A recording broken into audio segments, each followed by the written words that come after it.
Bonjour à tous et bienvenue sur Maroc Info. Au cœur des eaux stratégiques de la Méditerranée et de l'Atlantique, une bataille silencieuse se prépare. Pas entre navires ennemis, mais entre deux alliés européens, la France et l'Allemagne. Leur objectif ? Remporter un contrat militaire qui pourrait redessiner les équilibres géopolitiques en Afrique du Nord. Le Maroc, désireux de moderniser sa marine, chercherait à acquérir des sous-marins de pointe. Et cette quête met Paris et Berlin sur la ligne de départ d'une course effrénée. Pourquoi un tel enjeu? Quelles sont les implications régionales? Plongez avec nous dans les profondeurs de cette rivalité inattendue.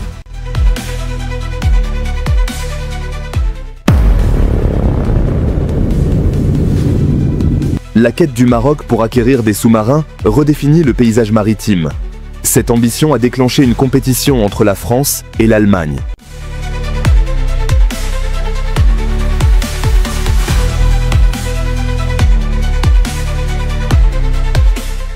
Les deux nations sont désireuses de conclure un accord avec le Royaume. Cette rivalité souligne l'importance stratégique de la position géographique du Maroc. L'intérêt du Maroc pour les sous-marins ne date pas d'hier. Il reflète une vision à long terme pour sa défense maritime. Le pays cherche à renforcer ses capacités navales. Cette ambition est motivée par les dynamiques régionales et une volonté de projection de puissance. L'acquisition de sous-marins changerait la donne pour le Maroc. Elle renforcerait considérablement la puissance navale du pays. Les sous-marins offrent la furtivité, l'effet de surprise et une capacité de dissuasion crédible. Ceci est particulièrement important dans le contexte des tensions régionales. La France et l'Allemagne, avec leurs industries navales réputées, sont les principaux concurrents. Chacune offre des avantages distincts et une expertise technologique particulière.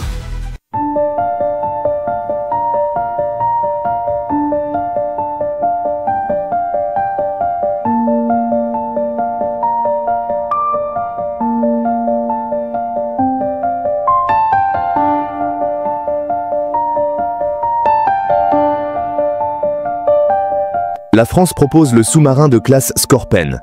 Développé par Naval Group, le Skorpen est doté d'une technologie de pointe. Il est conçu pour la furtivité et l'efficacité opérationnelle.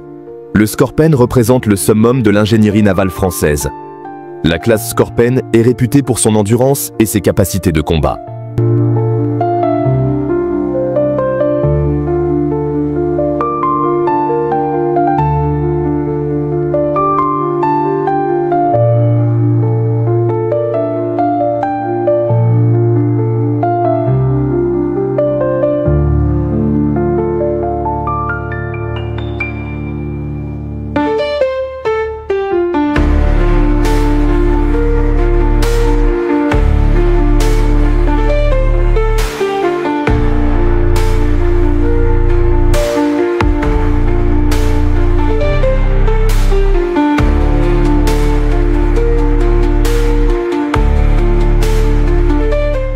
L'allemand ThyssenKrupp Marine System offre une alternative intéressante.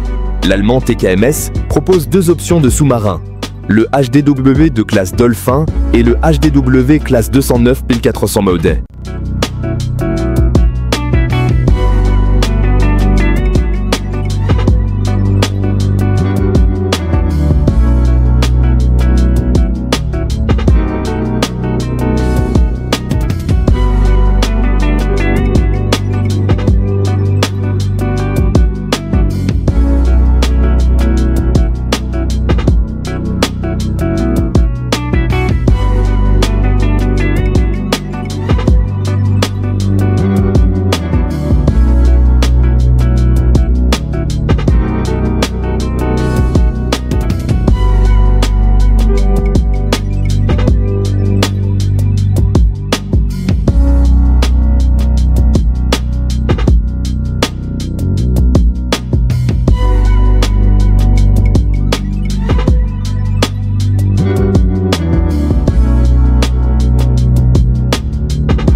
Le Dolphin est technologiquement avancé avec une propulsion anaérobie, ou AIP.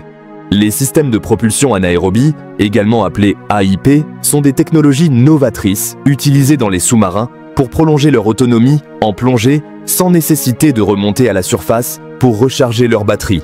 En substance, ces systèmes permettent aux submersibles de se déplacer discrètement sous l'eau pendant de longues périodes sans produire de bruit excessif. Cette capacité est rendue possible grâce à l'utilisation de générateurs électriques alimentés par des piles à combustible ou d'autres sources d'énergie alternatives. En plus d'améliorer la discrétion des sous-marins, les AIP réduisent également leur dépendance au réseau logistique classique. En résumé, les AIP représentent une avancée majeure dans le domaine de la propulsion navale et offrent aux forces maritimes un avantage stratégique indéniable. Cette technologie permet de rester immergé longtemps. Et c'est là où l'Allemand gagne des points.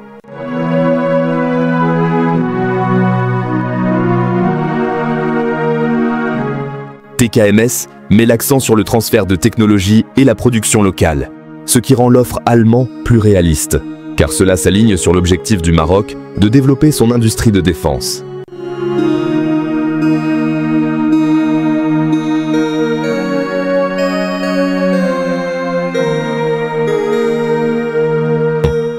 Bien que la France et l'Allemagne soient les favoris, d'autres concurrents existent. La Russie, par exemple, propose son sous-marin Amur 1650. L'Amur 1650 est un sous-marin diesel électrique moderne aux capacités avancées.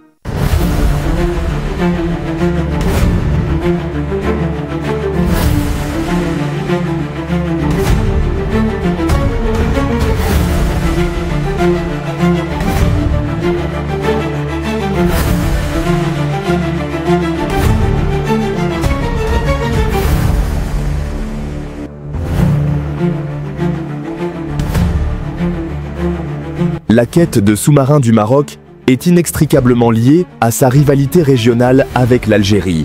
L'Algérie possède une force sous-marine plus développée. Cela inclut des sous-marins de classe Kilo, armés de missiles anti-navires Club S.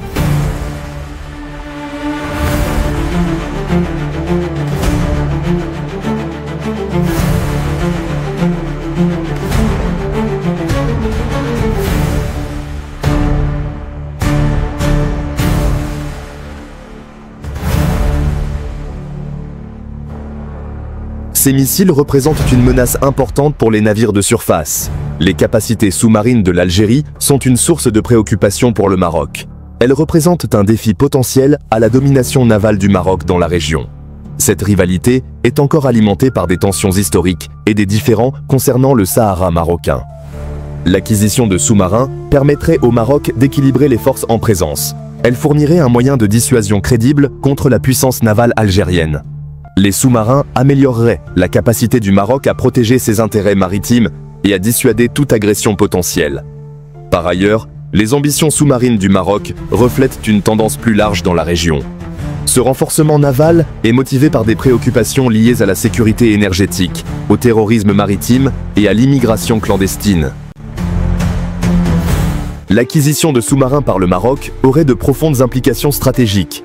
Elle modifierait considérablement l'équilibre des pouvoirs en Méditerranée occidentale. Cette initiative renforcerait la position du Maroc en tant que puissance maritime régionale. La présence de sous-marins marocains compliquerait le calcul opérationnel de tout adversaire potentiel. Elle introduirait un élément d'incertitude et de risque. Cela pourrait dissuader l'agression et contribuer à la stabilité régionale. De plus, le choix du fournisseur de sous-marins aura des conséquences à long terme.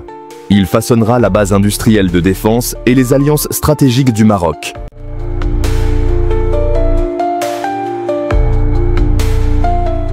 Un accord français consoliderait la position de la France en tant que partenaire clé. Un contrat allemand diversifierait les partenariats du Maroc. Le programme de sous-marins du Maroc s'inscrit dans un effort plus large de modernisation de ses forces armées. Cela comprend des investissements dans de nouvelles frégates, corvettes et avions de patrouille maritime.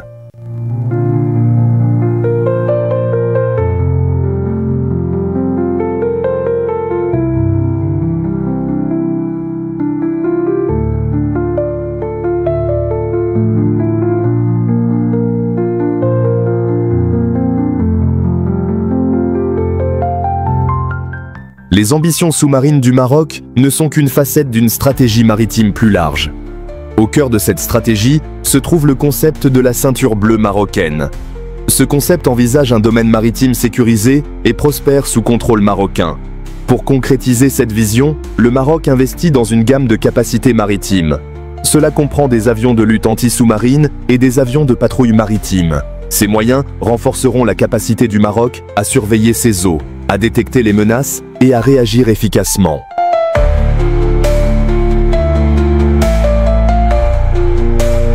La France, avec ses Skorpen, mérite-t-elle ce contrat ou doit-il être confié à l'Allemagne et à ses sous-marins plus avancés?